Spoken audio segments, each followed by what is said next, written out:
All right, well, hello and welcome to the December meeting for the Rural HPV Vaccination Learning Community.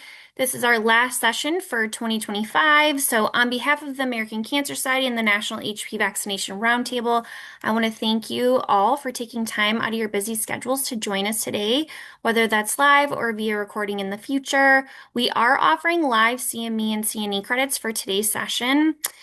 So today's session is going to be focused on partnership to create more access to the HPV vaccine.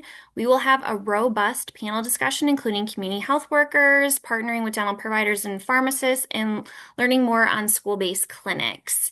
I do want to note that this program is supported by a grant from the Centers for Disease Control and Prevention of the U.S. Department of Health and Human Services. If you want to go to the next slide. So I'm Ashley Locke. I'm a program manager for knowledge translation here at the American Cancer Society. I have the pleasure of talking with you first, but I'm joined by several American Cancer colleagues today who are helping to make the session successful. If you want to go to the next slide. You know, we love our icebreakers around here, and last month's icebreaker was focused on the upcoming 20-year anniversary for the HPV vaccine, and there were tons of ideas shared. So this month, we thought we'd do our icebreaker around tying HPV vaccination with the holidays. So if you were to create a holiday tagline to encourage HPV vaccination, what would it be? Think festive, fun, and health focused. And feel free to go ahead and add those to the chat. If you want to go to the next slide. So for today's agenda, in just a minute, you'll hear from cancer survivor Lillian Krapel share her story with HPV-related anal cancer. After Lillian shares her story, we're going to have a robust panel discussion talking about partnerships to increase access to HPV vaccination. I do want to share a quick few reminders. All rural HPV vaccination learning community sessions are recorded and posted to a public-facing website, so please turn off your camera if you don't want your image recorded. This session is certified for live CME and CNE credits. We've added a link to the chat detailing out CME information for today's session. None of the planners or speakers for today's session have any disclosures to share, and we're going to ask that all participants stay muted to minimize distractions. However, our Zoom chat is open for questions and support, so please use it. Next slide. So for today's session, we'll be focused on the following learning objectives. We're going to be describing how to increase on-time HPV vaccination rates in rural communities, comparing best practices and challenges in increasing HPV vaccinations in rural communities. So I'm going to quickly, though, look to the chat because I would love to see some of those taglines that you all came up with. So Katie Lumen shared Peace on Earth and HPV Vaccines for All. I really love that one. That's a great one. Talisha shared Make Prevention Part of the Tradition, HPV Vaccination This Season. That's another great one. Melody, Give the Gift of Better Health. Love that. And that is definitely more just general prevention. So what a great one. Christina shared this holiday season, add the tradition of lifelong health for you and your family and vaccinate against HPV. What a great one. Let's see what else. Kelsey, give your child the gift of cancer prevention this holiday season. Love that. Any others? Jillian shared give the gift of cancer prevention this holiday season and get vaccinated against HPV. Another great one. Nicole shared HPV vaccination is a gift that lasts a lifetime. Wrap up the year with protection. HPV vaccination saves lives. Health is the best present. Make HPV vaccination part of the holiday plans. I love those. Those are all really great ones. And then John shared cancer prevention is the best gift of all of Christmas. That's another great one. So lots of really, really great ideas shared in the chat. So please definitely look at those and think about using those taglines if you are going to post anything on social media. If you want to go to the next slide. We here at the American Cancer Day actually have some holiday themed social posts in our HP vaccination social media toolkit.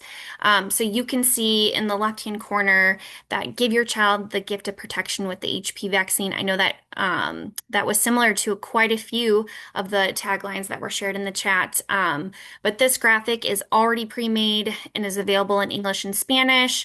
It's a great way to remind parents and caregivers that the HPV vaccine is cancer prevention. And like I said, it's already pre-made for you. There's also some captions and posts available. So really easy peasy, something you can put and post on your social media. So if you want to go to the next slide, I am now happy to introduce our first speaker for today's session, Lillian Krapel, cancer survivor and executive director at the HPV Cancers Alliance. We are going to include Lillian's full bio in the chat, but Lillian, go ahead and take it away.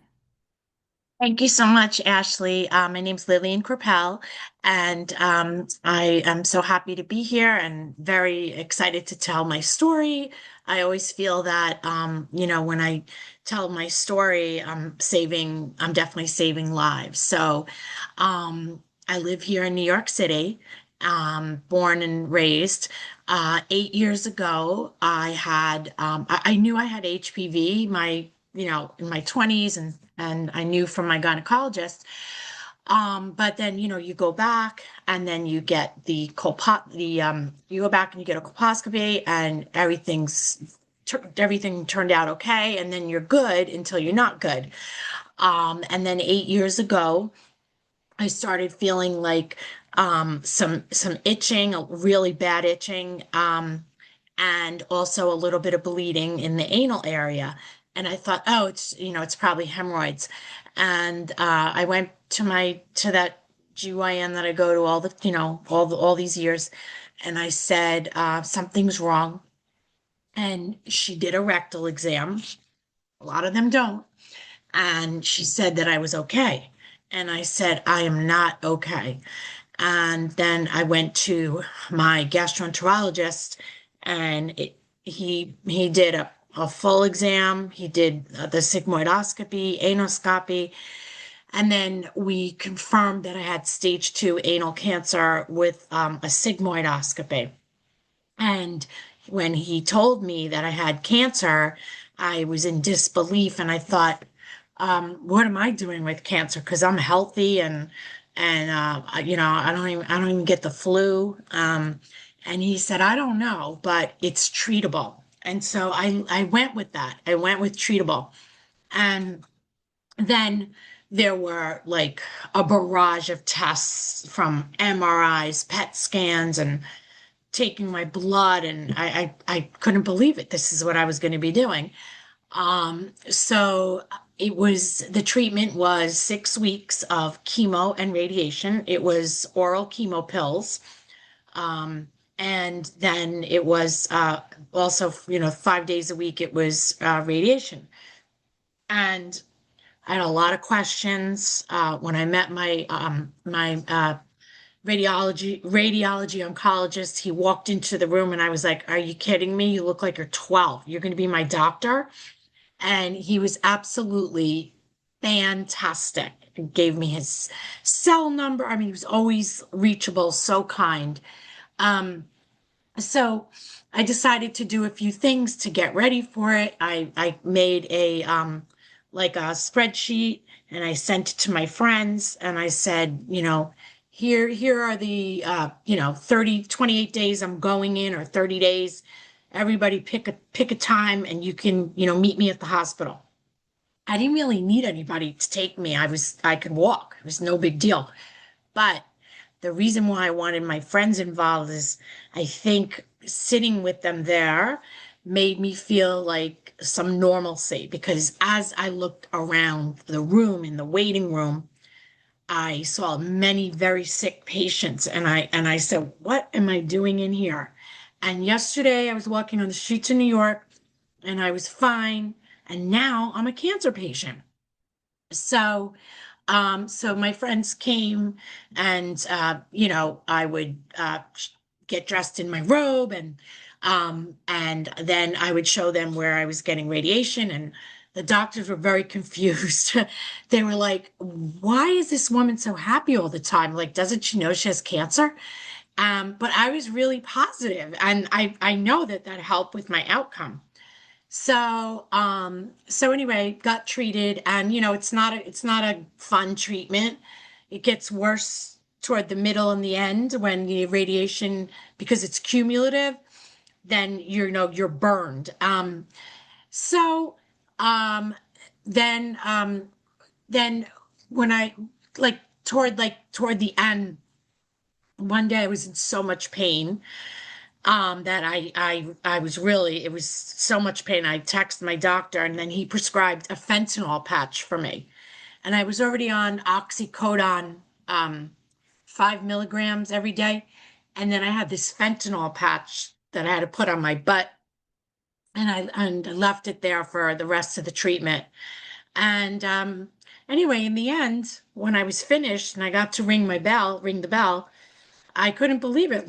They said the last 2 weeks were going to be the worst, but I did okay. I was, up and walking around, and my friends and everyone was like, "What are you doing? You should be, resting, not trying to serve us." But I have to say, like, what happened, what was so unbelievable to me during this whole experience. So for me, a lot of people don't want to, they just want to get their treatment and be done. They don't want to talk about it. They want to be done, especially something that is stigmatized like HPV and then anal cancer. Nobody wants to talk about it. But I was like, what is this? Like, why did I get this? What's going on? Why did my doctor miss it?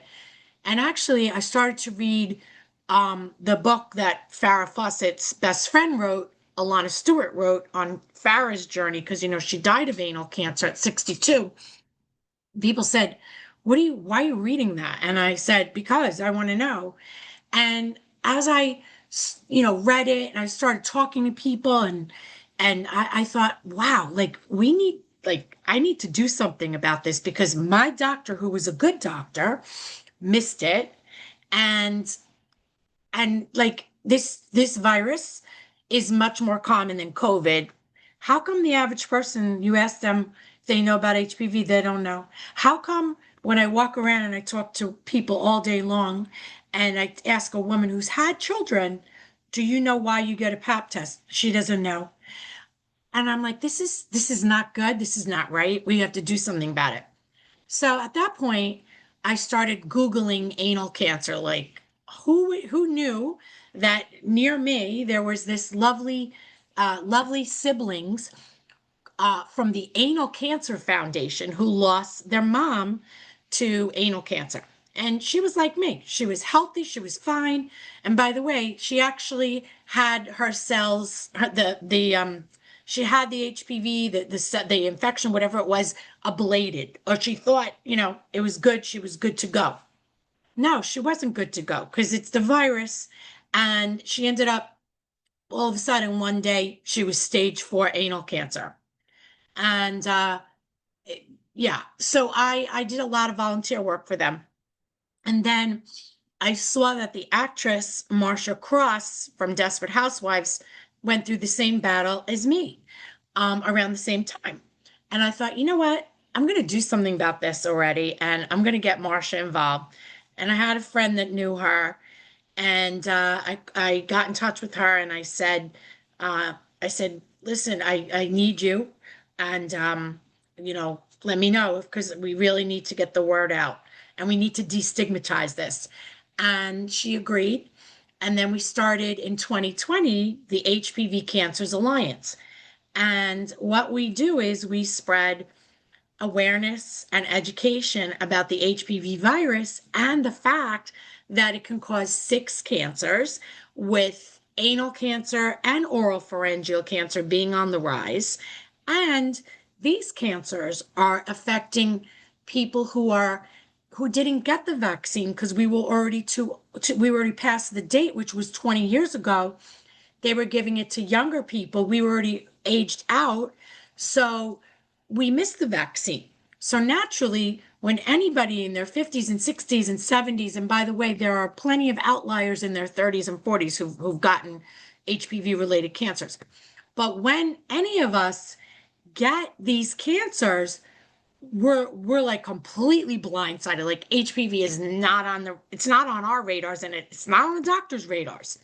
So um so anyway, so we decided, we really need to educate and do programs. And one of my biggest things was like getting to the doctors, because like, no. You can't tell somebody, oh, yeah, it's probably hemorrhoids, go home, put some cream on and come back. First of all, they're not coming back because they're busy and they don't want to come back. They don't want to be in there with their butt, showing you their butt. So if the doctor doesn't do the due diligence and really check them, no good. My doctor did the due diligence and she did the rectal exam, but she didn't know what she was doing because she didn't catch it. She didn't catch it. So I don't think they're trained properly. And I've been to other gynecologists since, and they did the rectal exam. They're not doing it right. They go in and out, and that's not the way you do it. There's folds. Believe me, I've had a million of them done. They have to go in and they have to go slowly. And I know it's like nobody wants to talk about it. The patient doesn't want to talk about it. The doctor doesn't want to talk about it. Doctor thinks the patient's squeamish. The patient thinks it's weird.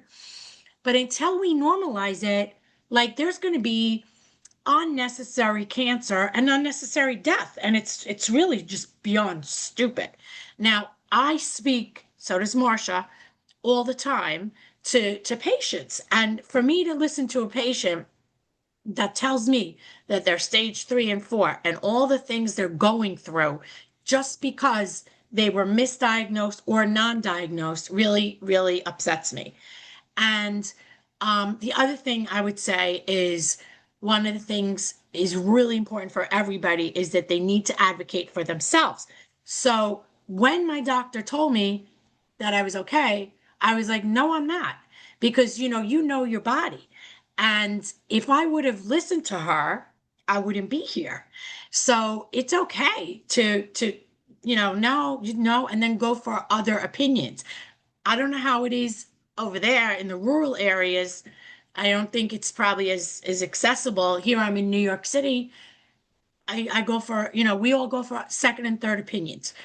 So, so, uh, you know, I think that, when a doctor tells you something and you just like, you don't agree, I think you should try another opinion. Now, in the case of Marsha, she had no symptoms. Now, thank God I had symptoms.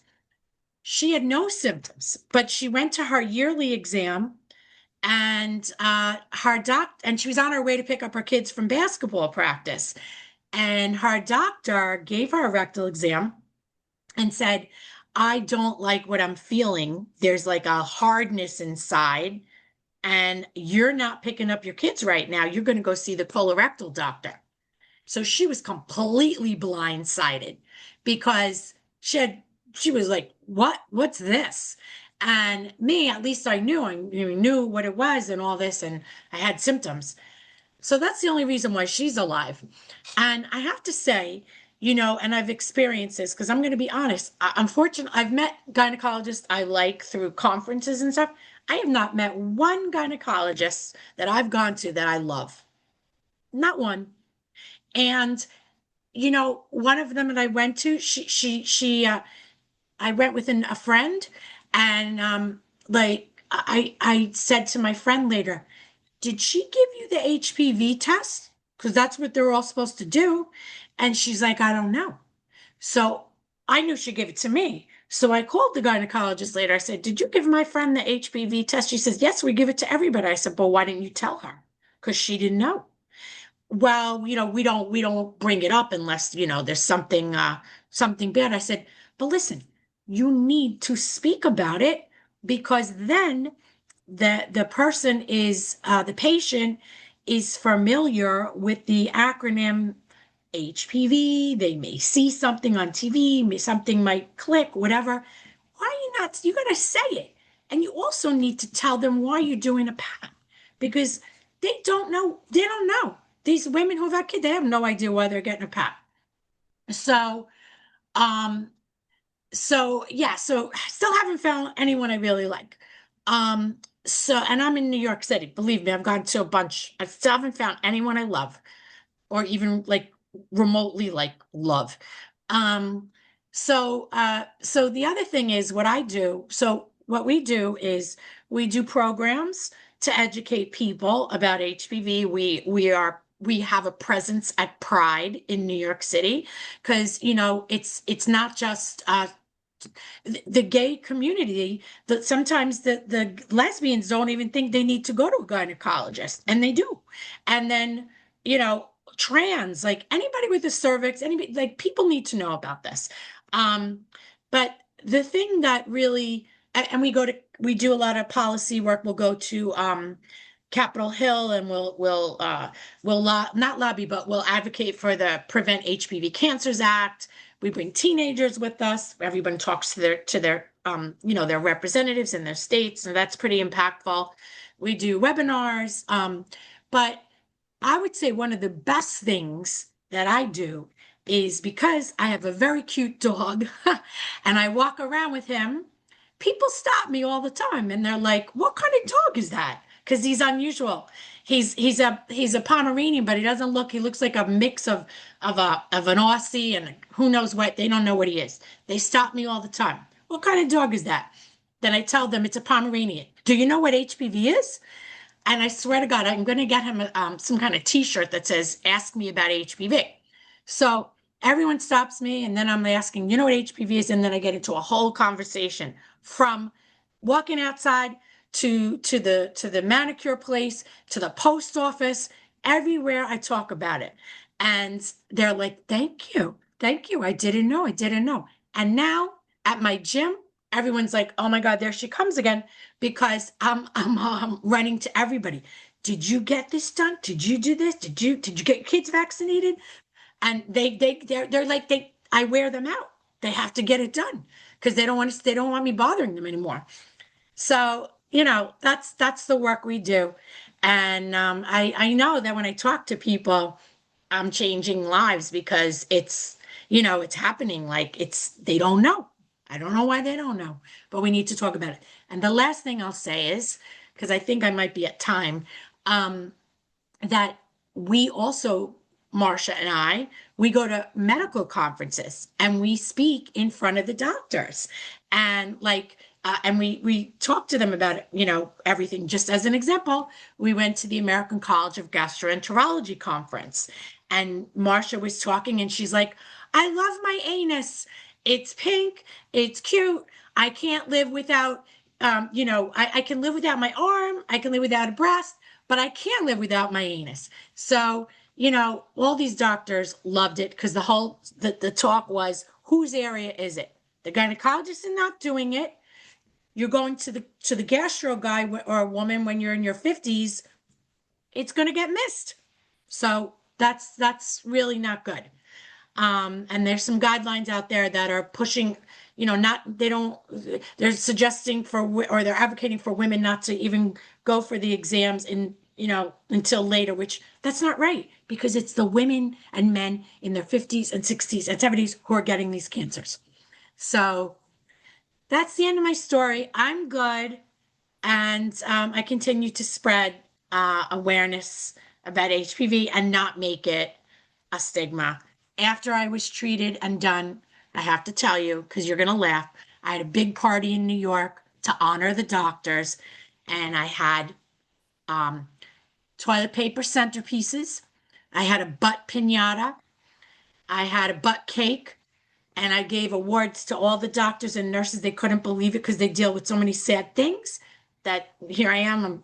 I was so happy they saved my life. And I wanted to bring down the stigma. And since that party 8 years ago, I've had 4 people get an HPV cancer from that party. And they knew what to do. So anyway, that's it. Am I at time, Ashley? You are, but thank you so much for sharing your story and for sharing all the things that you're doing with the HPV Cancers Alliance. I know you've gotten a lot of love. I think you probably saw all the emojis as Yeah, they were it's coming better than through. it's better than my dog's love. It's fantastic. Right. And one of the things that you shared about your dog and talking about HPV, and talking about the HPV vaccine and cancer, we actually had a survivor ambassador who joined us earlier this year, and she shared that she wears a button on her purse and it says, "Ask me about the HPV vaccine." So I think it's a great way, just to be able to get the conversation started. Well, let me tell you about that. This is the issue. When you start, here's what I find. When you start with the vaccine, people are tentative. Oh, I don't know. I don't know. My mother said this, I don't know. But when I start with, if I talk to a person in their 20s and 30s, you got to tell your parents about this because your parents didn't get the vaccine. I go like that. And then I talk about what happened to me. And then I end with the vaccine. Because if sometimes when I lead with the vaccine, it's a non-starter. So if Right. I think that's a good idea, the button, but not for me because people are going to walk away sometimes. I have to just, you know, you know what I Yeah. mean? Yeah, you know how to read the people, right? And you know Hmm. the way to get them to listen. So thank you so much again for sharing your story and for being a part of today's session. We are going to go ahead and move along to our panel discussion. So I am just going to quickly introduce our panelists and then we'll go and get started. So first and foremost, Hannah, if you want to go to the next slide. So, Annie Eisenbeis, Director of Practice Development with the Missouri Pharmacy Association, will be joining us. Sarah Eggstrom, Immunization Field Representative with the State of Michigan Division of Immunizations. Kelsey Vincent, Vaccine Program Manager with Chiricahua Community Health Centers Incorporated in Arizona. And Talisha Wells, Chair of the Immunization Coalition of Greater Houston, is also going to be a part of today's panel. So, I'm going to go ahead and have start with Annie. Annie, would you tell us a little bit more about you and what you've done in your profession and setting to increase HPV vaccinations? Absolutely. Thank you. And I'm really honored to be here, especially after hearing that great story, Lillian. And also, I just want to highlight your positivity in all this as an advocate is also very enlightening. So thank you. And thank you for your big smile as you tell us this story. Sorry. Oh Um, yeah, I was gonna say, I yeah, got so not to interrupt, thrown but off too. people call me all the time. They're like, "Oh my God, I have HPV." I'm like, "Yeah, all right, we all have it. What do you want from me? All right, I went through cancer. Relax, don't worry about it. It's gonna be all right." You know what I Yes, mean? thank you. So Okay, I'm a pharmacist by training, and have worked in community pharmacies in urban and rural settings.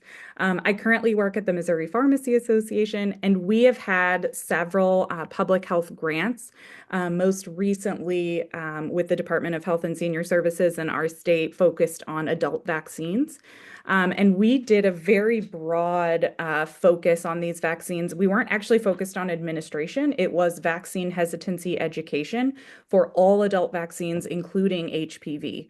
And I think the most novel and impactful thing that we did was we cross-trained all of each pharmacy involved. So over 150 or so had cross-trained pharmacy technicians as community health workers. So we had addressing kind of clinical questions with the pharmacist, but primarily most of the questions that came up about any vaccine, but also specifically about HPV, were not as clinical in nature. Some of them were access questions, cost questions, and others, right? And those were really better addressed by a community health worker who is always 6 feet away from a clinician if needed. This is like newer to this space for pharmacy. I know community health workers have been wonderful advocates for a while now. But for us, it was newer and it was incredibly enlightening to incorporate CHWs now into every clinical gap that we're looking at. And so actually too, this is something that we've now spread to other states with pharmacy teams. So focusing on HPV vaccines in a couple states actually with another grant in the future. Perfect. Thank you for sharing, and we'll get to more of your program shortly. I'd love to have Sarah come off mute. And Sarah, if you want to share a little bit more about yourself and your HPV vaccination programs. Thank you. Um, I am an RN and I am what's called an immunization field rep with the state of Michigan. And I serve as a liaison between the state and local health departments in my assigned region. And my assigned region is the Upper Peninsula of Michigan, which is an extremely rural area. Um, so, in my role, I oversee the local health department's immunization programs. Um, and I also support them in overseeing all their immunizing providers within their counties. Um, Part of my role includes performing VFC site visits for the local health departments, as well as providing what's called IQIP, which is a quality improvement program for vaccination. And that program focuses on improving on-time vaccination. And we look at different age cohorts, and one of them is the adolescent age cohort. And one of the vaccines that we look at specifically is the initiation and completion of HPV vaccination. So I do that for my local health departments, and then I support them in overseeing all the other immunizing providers in my region. Perfect. Thank you, Sarah. Kelsey, if you want to come off mute and share a little bit more about yourself and your HPV vaccination initiatives.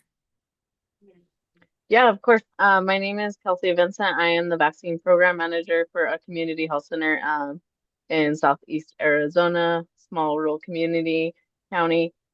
So I oversee all of our vaccination services at all of our different sites. But one of the biggest things we do for HPV here, that we didn't initially plan on it being huge on HPV, but it ended up being that way, is we do dental vaccine integration.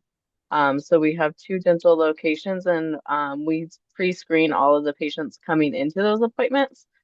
So we determine what they're due for, and then once they arrive to their dental appointment, we offer them the vaccines and we can immunize them during their dental appointment. So we did this as a way to prevent missed opportunities, try to, catch any children up that are behind on vaccines or anything like that.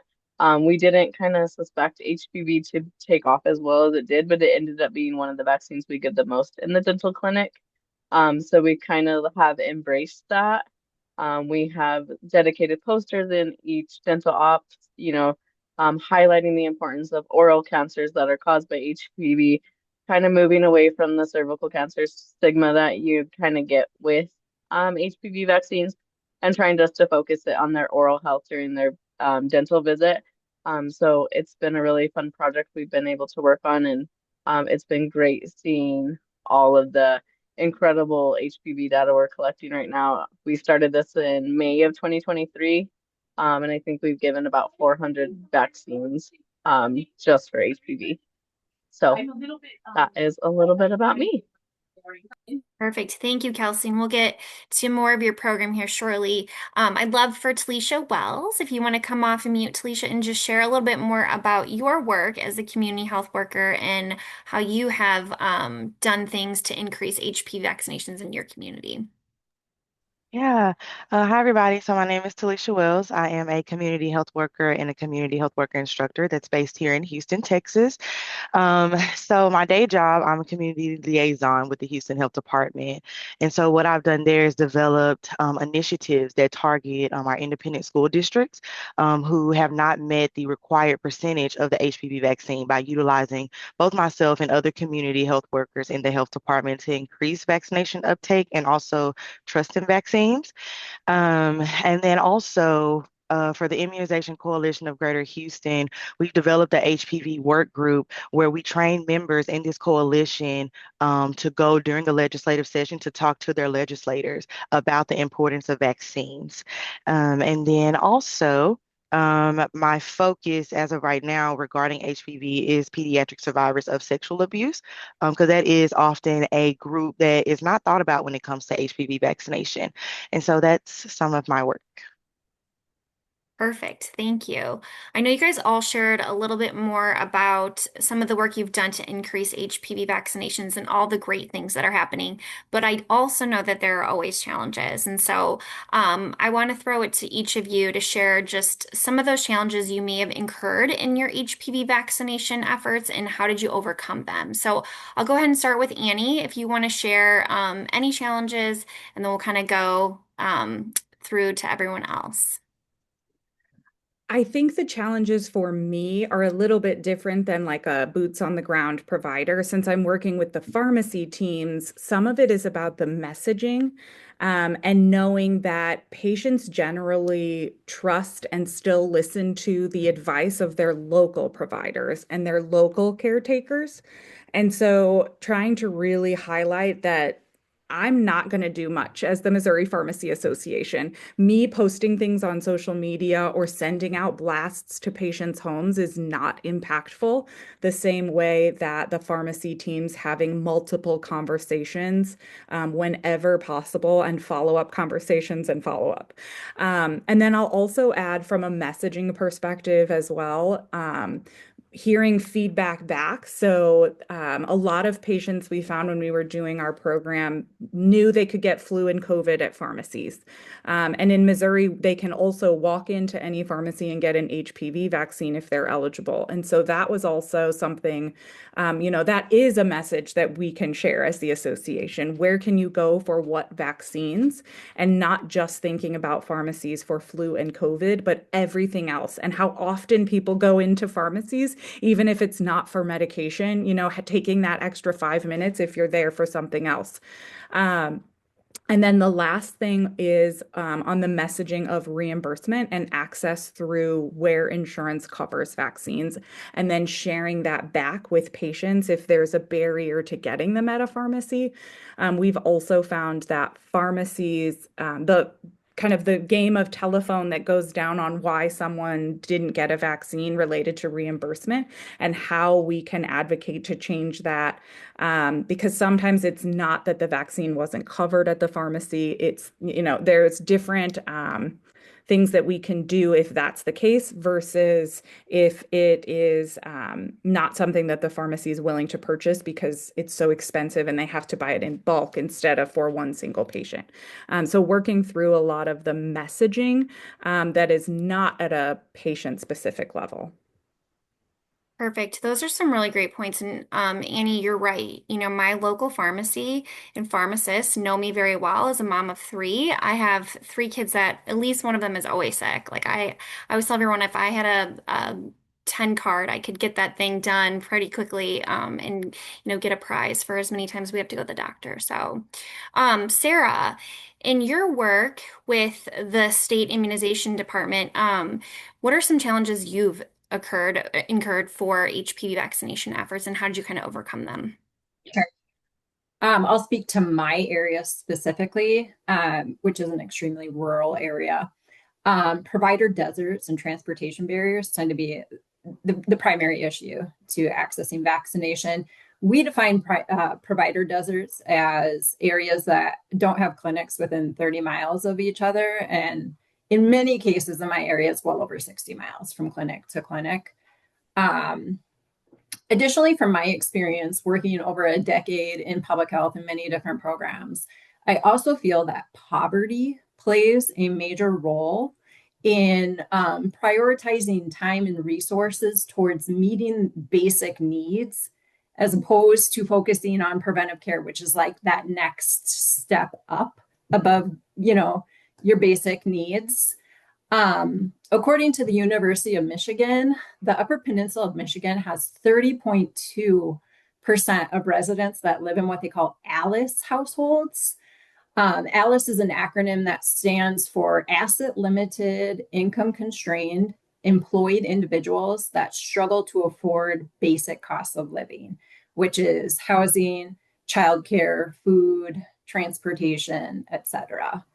So that's a significant portion of our population that are really focused on meeting their basic needs day to day. So I feel like that's a huge barrier to doing my people are focused more on what day-to-day brings and not preventive care, which is like future planning. So ways to overcome, I feel like in our area, community vaccination is key, and finding ways to make it convenient and accessible, and partnering with in places where people are meeting their basic needs, whether that's at a pharmacy, a dental clinic, a grocery store, places where people are getting their basic needs met, where then that next step is just right there. Um, Perfect. Those are really great examples. And I would love to see in the chat if anyone else has heard that term, Alice, and if that's something that relates in your communities as well. Kelsey, I would love for you to share just some of the challenges that you may have incurred as you were putting together your HPV dental program and how you sort of overcame them. Yeah, definitely.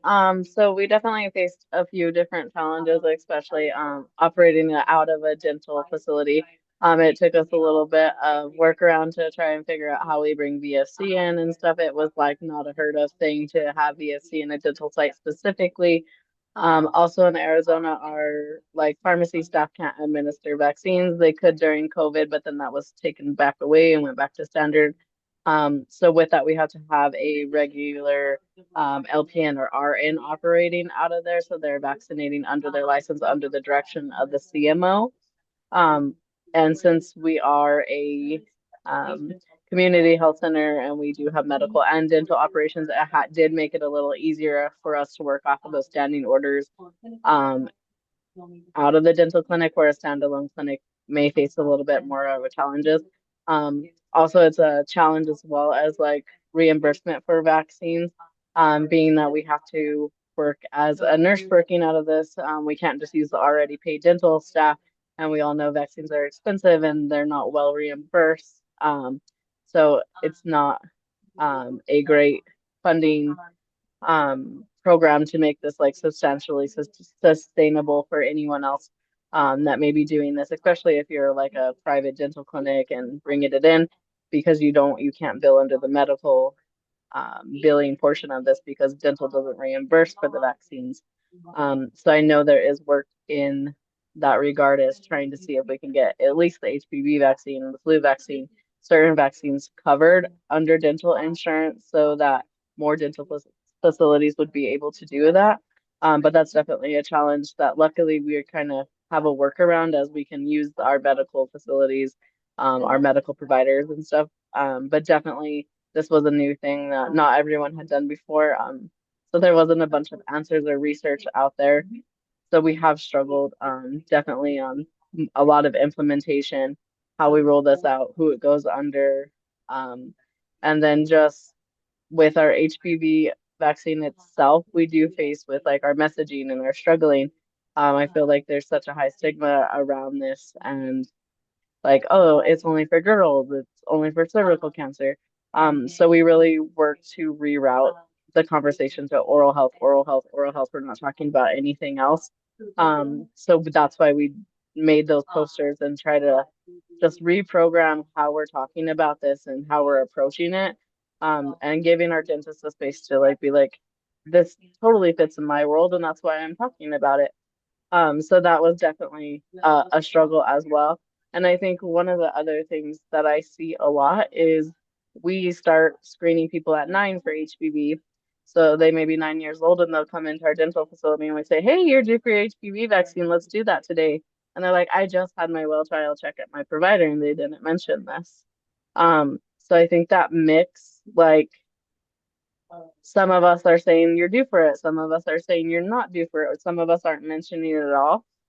So it confuses our patients a little bit. And they're like, why would my dentist tell me this and not my provider? So definitely just trying to work with, our provider specifically and making sure they're all on the same page.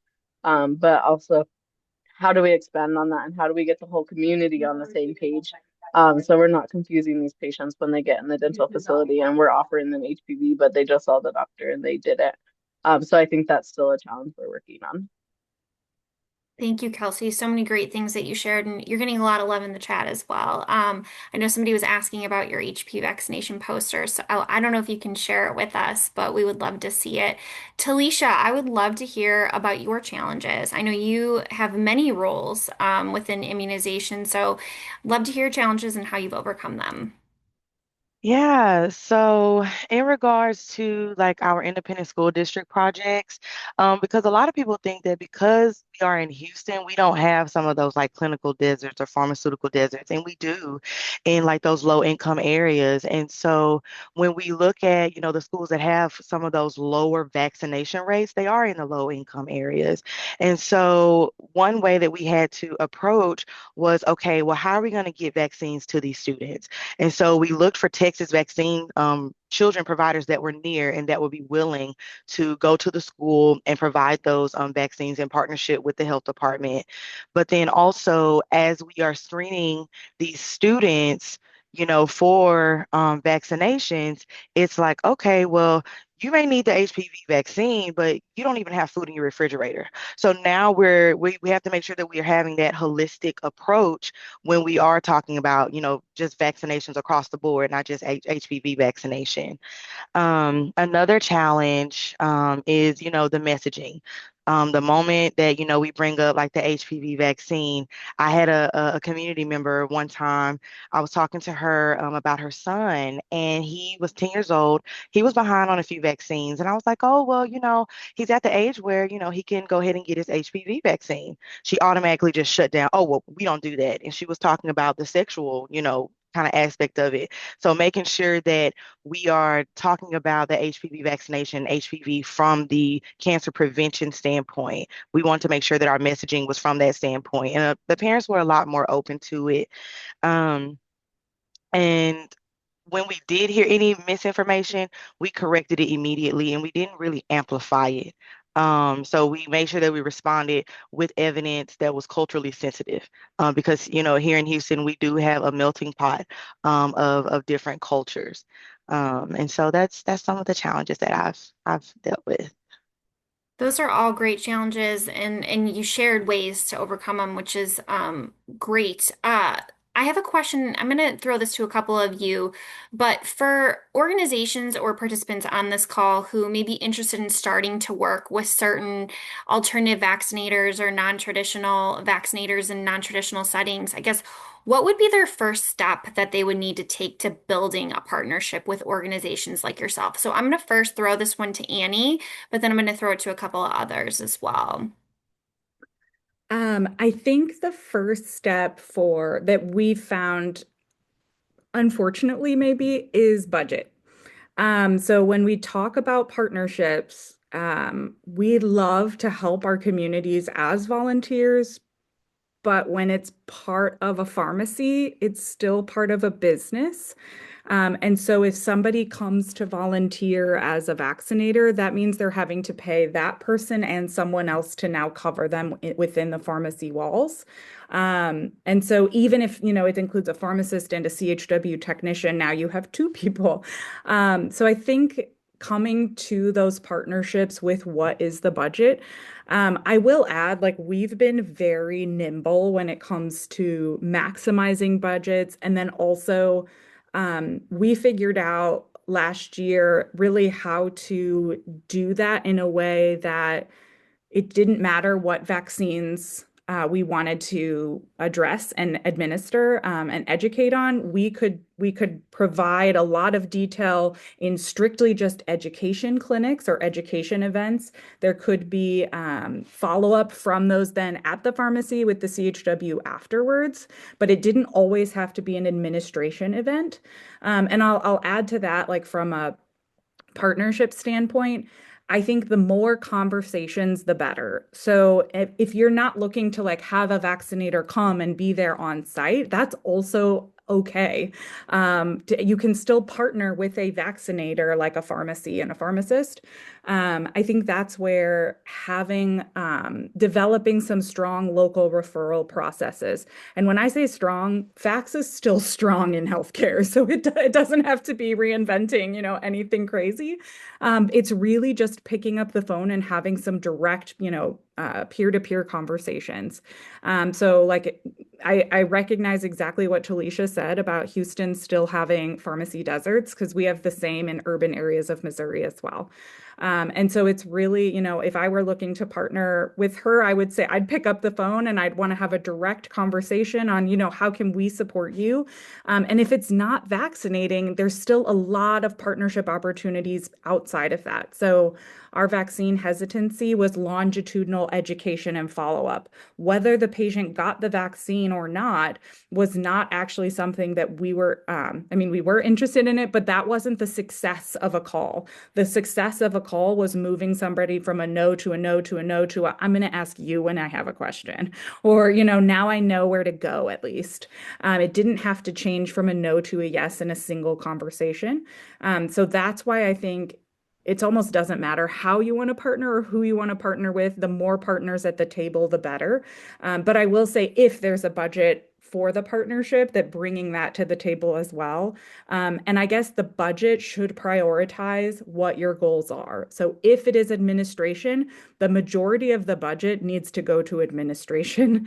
I know there's a lot of grant opportunities in the past, probably less so now, unfortunately, but around vaccinations that really went to messaging, went to administration, went to connecting people, but not necessarily the priority goal of closing gaps in care. So I will add, like, I'm kind of an advocate too on where those grant dollars get spent. Majority should be for the goal. Perfect. Those are all really great points, Annie. I'm going to also ask Talisha. Talisha, what are some ways, or what would be the first step for someone to reach out to a community health worker and have a partnership with them on HPV vaccination work? I think the first step, kind of see what the community health worker is already doing and not trying to reinvent the wheel and kind of like overpower the CHW. That's something that we often run into a lot is that we're often invited to the table, but no one really listens to us. So actually respecting the community health worker, what we actually do and being open to actually listen and understand to like what we're actually doing and what we're saying. Um, and so someone, yeah, community advocate and expert, yes. I love that, Talisha. Thank you for sharing.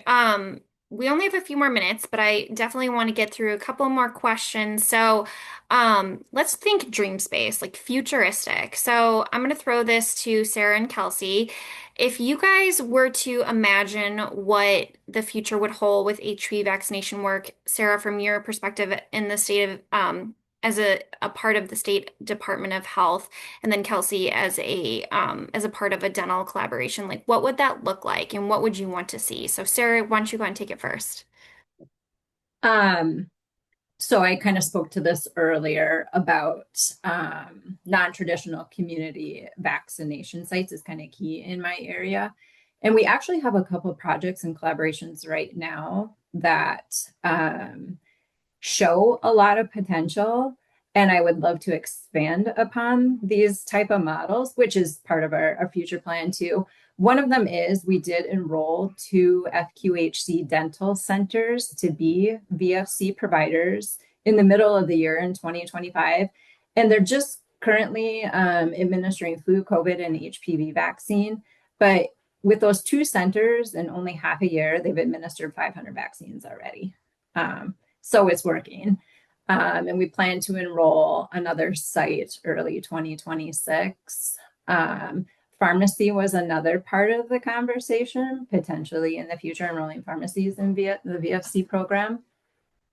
Another model that we have in the state of Michigan that works really, really well. We have a program called the School and Adolescent Health Center model, and it's a state-funded clinic that it's a primary care and mental health clinic that's located within schools. And they provide all these services with no out-of-pocket expenses. We have 129 of them right now across the state. And I collaborate with these programs by enrolling them in VFC, and then I provide IQIP visits with them. And what's exciting about these clinics and these sites is their vaccination rates. Their vaccination rates are significantly higher than the overall county rates. And I think that has to do with accessibility. So students can be seen and vaccinated right in the clinic, and can be pulled out of class and vaccinated right in the clinic.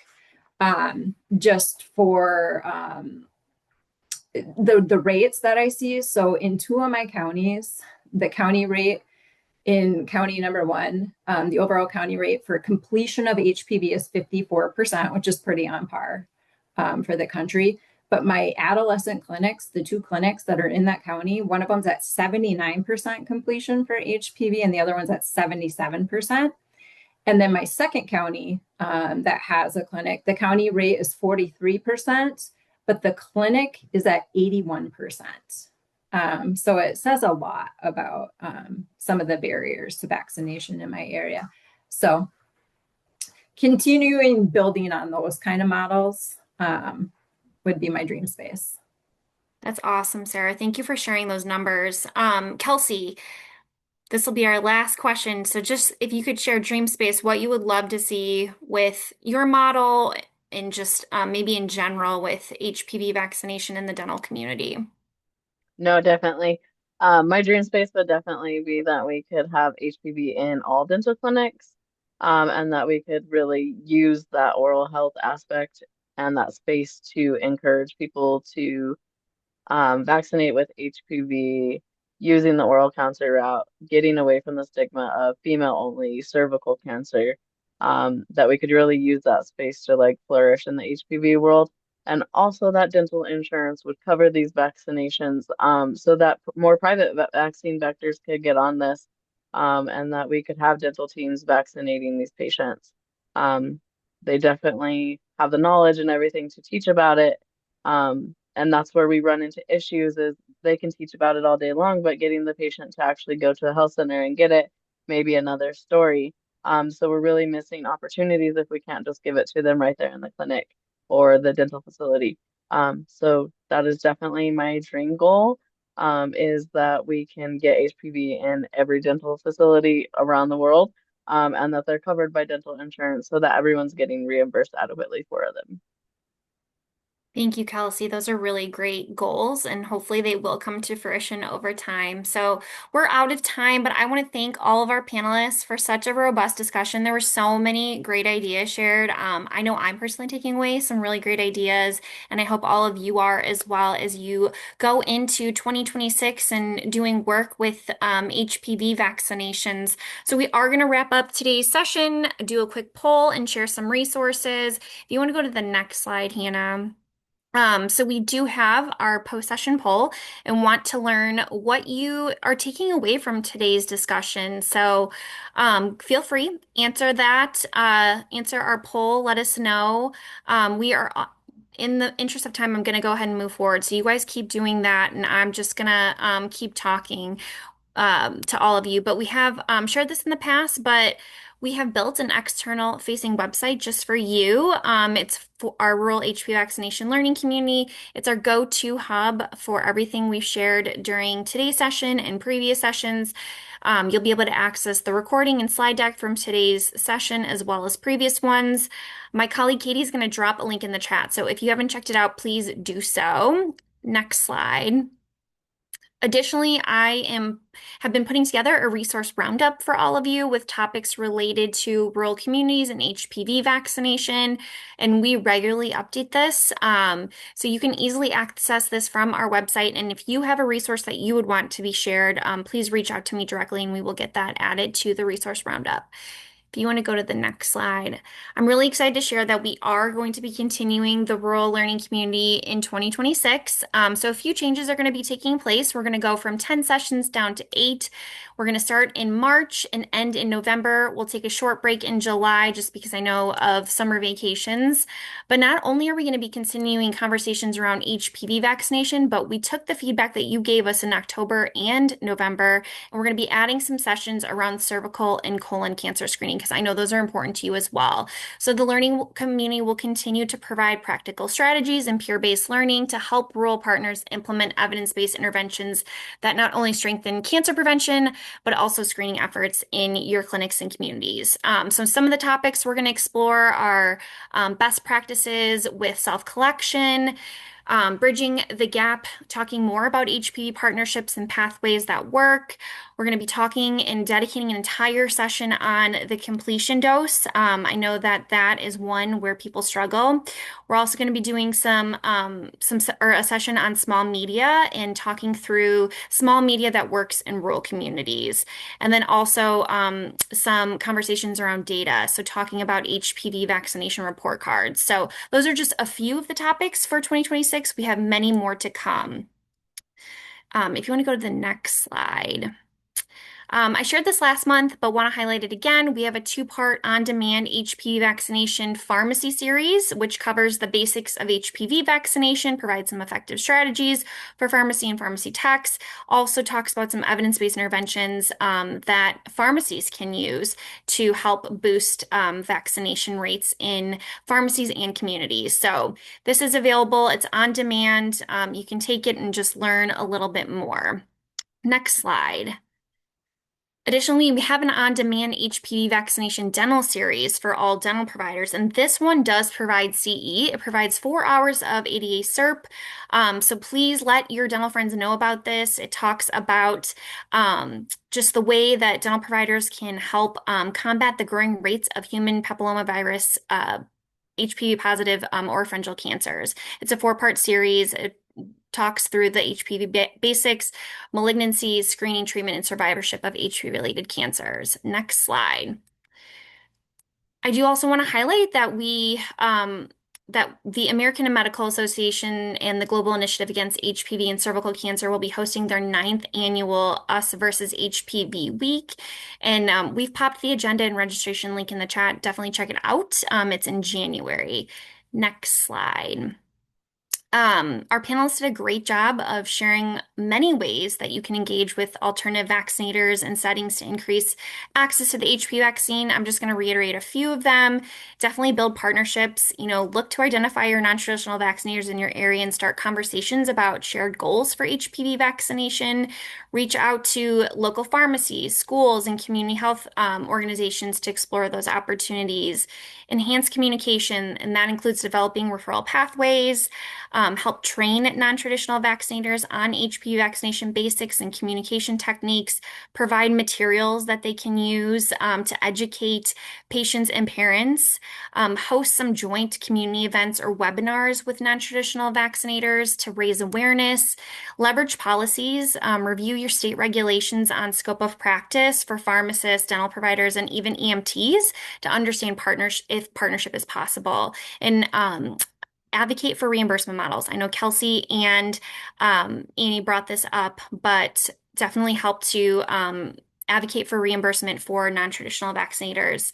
And then improve access, working with them to do mobile clinics or school-based vaccination programs, and share data and best practices, establish systems for sharing data between traditional and non-traditional providers to see if it's working, and document and share successes to inspire others. Next slide. I want to extend my heartfelt thanks to all of you for being a part of the 2025 Rural HPV Vaccination Learning Community. Your engagement and support have made this community a truly successful and meaningful learning experience for all of us.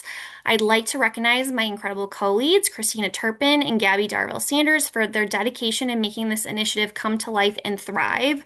A special thank you to my American Cancer Society colleagues, Hannah, who is our master producer each month, and Brianna, Kayla, and Katie, who have helped help to work behind the scenes and make sure that every session runs seamlessly. We look forward to continue this important work together in 2026. And until then, wishing all of you a joyful holiday season and a happy new year.